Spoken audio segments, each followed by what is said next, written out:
இன்றைக்கி மாட்டு பொங்கலுங்க. எல்லாருக்கும் மாட்டு பொங்கல் வாழ்த்துக்கள். உழவர்களே, உங்களுக்காக உங்கள் அனைவருடைய உழைப்புக்காகவும் நாங்கள் மரியாதை செலுத்துகிற நாள் இது. எப்படியாவது இன்றைக்கி ஏமாற்றி வெளியில் சாப்பிட்றலாம் அப்படின்ட்டு வெளியில் கூப்பிட்டு போனேன் அவரை. ஆனால் நம்ம நேரமோ என்னமோ இல்லை, அவங்க விட்ட சாபமோ தெரியல, ஒரு ஹோட்டல் கூட உருப்படியாக இல்லை.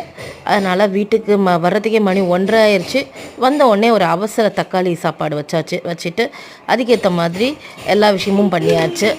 தக்காளி சாதத்தோட தொட்டுக்க முட்டை ஃப்ரையு, அடுத்து ஒரு பப்படமும் பொரித்து வச்சாச்சு. ஒரு ஊறுகாய் சைடில். இப்போ ரொம்ப எம்மையாக இருந்தது, டேஸ்ட்டாக இருந்தது. சாப்பிட்டோம், எல்லாம் முடித்தோம். நான் மதியானம் தூங்கியும் எழுந்தாச்சு. ஸோ இப்படி தான் இன்றைக்கி மாட்டுப்பொங்கல் எங்களுக்கு போச்சு.